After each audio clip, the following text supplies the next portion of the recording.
Saking mendadaknya digambarkan dalam hadis, orang yang sedang makan mau memasukkan makanan ke mulut, belum juga sampai terjadi kiamat.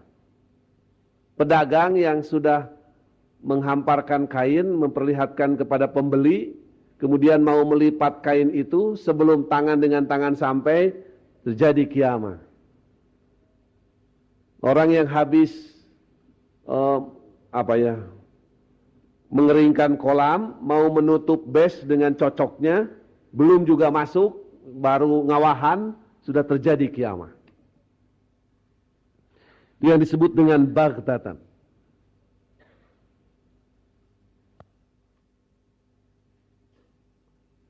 Walaupun nanti di ayat lain disebutkan faqad jaa asyratuha. Tapi walaupun mendadak, telah datang tanda-tandanya. Saya baca di tafsir Al-Qasimi, ada 2 ciri kiamah sudah dekat itu. Pertama, dengan diutusnya Muhammad SAW sebagai Nabi dan Rasul terakhir.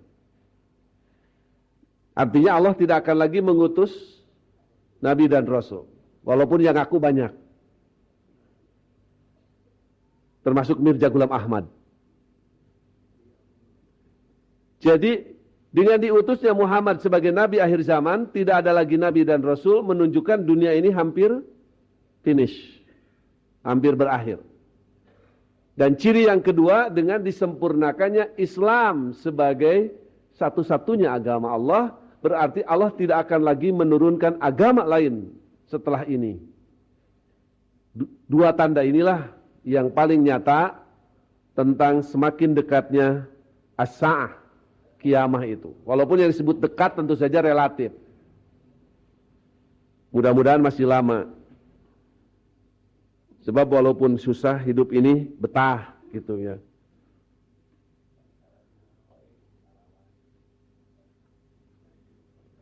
Yas'alunaka, mereka bertanya kepada engkau ka'annaka hafiyun, seolah kamu Muhammad mengetahuinya, anha, tentang kiamah itu. Kul, jawab, innama ilmuha indallah. Sekali lagi, tiada lain, hanyalah pengetahuan tentang kiamah itu ada pada Allah. Walakin aktsaran nas la ya'lamun. Tetapi kebanyakan manusia tidak mengetahuinya. Kan kita sering sekali ini mendapatkan penjelasan, baik baca sendiri maupun hasil mendengar, tentang akan adanya hari kiamah. Sebuah hari yang tidak pernah ada dalam kalender manapun. Tapi pasti itu terjadi. Sehingga sering orang bertanya, kapan sih kiamah itu? Seperti rindu dengan kiamah itu.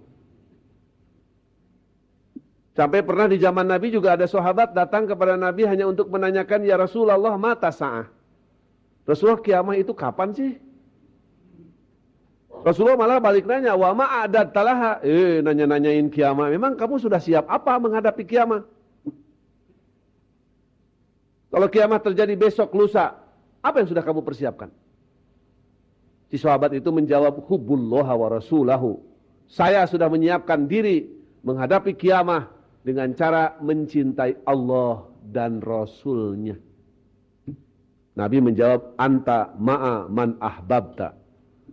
Nabi tidak menjawab kapan kiamah sesuai dengan permintaan dia, tapi malah Nabi menegaskan, kamu di hari kiamah akan bareng dengan orang-orang yang kau cintai. Artinya kalau kamu mencintai Rasul, di akhirat akan bareng dengan Rasul. Tapi kalau kamu menyukai Abu Jahal, di akhiratnya juga dengan Abu Jahal.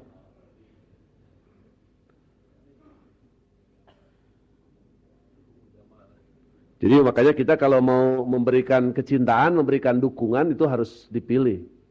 Ya. Tapi jangankan di akhirat, di dunia juga memang anta ma'aman ahbabta. Anak-anak, anak kita karena senang dengan boneka, tidur juga dengan boneka. Kalau orang senang badminton kan yang menggantung di dinding apa? Raket. Kok di mana-mana. Orang senang mancing nu ngajejer jejer kan, nu diobrolkeun epan.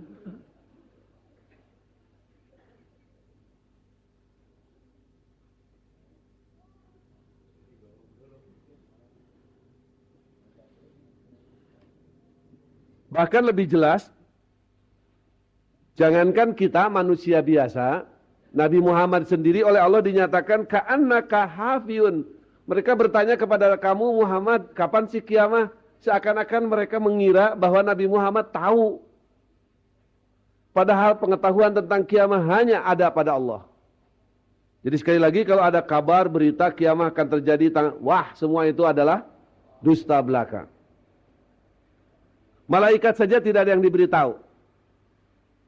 An Abi Hurairah, karena Nabiyu, keadaan Nabi barizan. Barizan itu nampak, hadir di tengah-tengah para sahabat.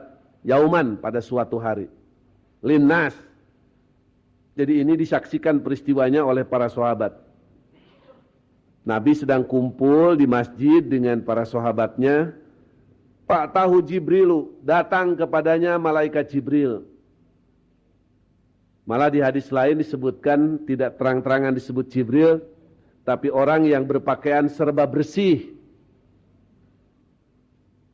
Para sahabat waktu itu yang hadir semua tercengang, heran. Sebab ini orang baru dikenal, baru dilihat. Tapi para sahabat aneh, kok orang ini baru muncul, tapi kepada Nabi sudah seperti akrab sekali. Karena duduknya pun lututnya diadukan dengan lutut Nabi. Kemudian kedua paha Nabi dipeganginya. Nggak ada sahabat yang sudah lama kenal berani seperti itu. Disebut tetangga dekat tidak ada yang kenal. Disebut orang dari jauh nggak kelihatan pakaian yang lusuh atau keringetan habis menempuh perjalanan jauh. Pakola, orang ini kemudian bertanya, mal iman. Muhammad, iman itu apa? Kola, Nabi menjelaskan al imanu, yang disebut iman itu antu'minu billah, engkau beriman kepada Allah, wa malaikatihi, dan malaikatnya, wa kutubihi, dan kitab-kitabnya, wa biliqaihi, dan pertemuannya dengan Allah, wa rasulihi, dan iman kepada rasulnya, wa tu'minu bil ba'thi, tu'mina bil ba'thi, dan beriman bil ba'thi dengan akan hadanya hari ba'ats, hari dibangkitkan. Nah di sini sudah pakai nama lagi al-ba'ats, ya, nama lain dari kiamat. Ini yang disebut rukun iman. Dulu saya sudah menjelaskan ada perbedaan yang sangat mendasar dalam rukun iman kita dengan Syiah. Kalau kita meyakini ada 6 rukun iman itu berdasarkan ayat-ayat Al-Quran dan hadis Nabi, Syiah hanya punya rukun imannya 5. Yaitu yang pertama, at-tauhid. Namanya juga beda. Kalau kita iman kepada Allah, mereka dengan menggunakan istilah at-tauhid. Yang kedua,